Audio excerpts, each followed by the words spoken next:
Pernah nggak sih kalian nonton film atau video, lalu merasa emosi kalian ikut terbawa? Entah jadi sedih, tenang, atau malah tegang. Nah, itu salah satunya karena peran editing audiovisual. Secara sederhana, editing audiovisual adalah proses memilih, menyusun, dan memodifikasi gambar dan suara untuk menyampaikan pesan.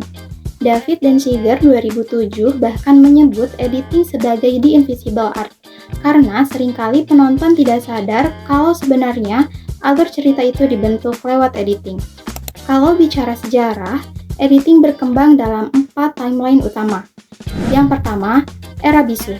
Editing dilakukan dengan teknik potong-potong gambar sederhana. Yang kedua, era film montage.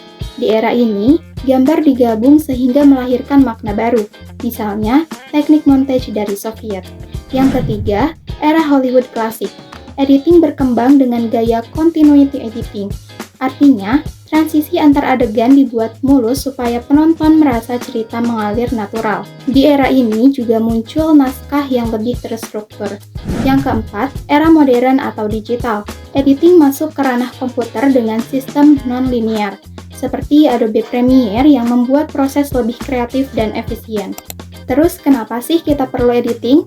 Ya jelas karena banyak banget fungsinya. Yang pertama, menyampaikan pesan. Editing membantu penonton memahami alur dengan jelas. Yang kedua, meningkatkan daya tarik. Video yang diedit dengan baik pasti terasa lebih menarik. Dari segi visual bisa ditambahkan efek, transisi, atau warna yang lebih hidup. Dari sisi audio, bisa diperkaya dengan musik atau sound effect. Yang ketiga, membangun dan memperkuat emosi. Lewat editing, emosi penonton bisa diatur. Misalnya, tempo potongan cepat bisa bikin tegang, sedangkan potongan lambat bisa bikin haru. Dan yang terakhir, efisiensi penyampaian. Editing bisa menyaring bagian-bagian yang nggak penting. Jadi, informasi atau cerita yang disampaikan lebih padat, singkat, dan jelas. Kalau ditanya tujuannya, simpel aja. Pertama, bikin cerita jadi lebih runtut dan gampang diikutin. Yang kedua, ngatur tempo sesuai suasana. Yang ketiga, memperkuat emosi. Dan terakhir, lewat editing, kita juga bisa ngasih makna baru dari gabungan gambar dan suara.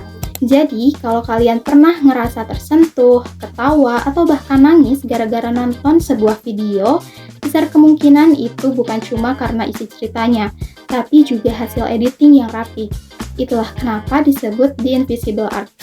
Semoga sharing ini bermanfaat dan bisa bikin kalian lebih menghargai proses di balik layar setiap video yang kalian tonton.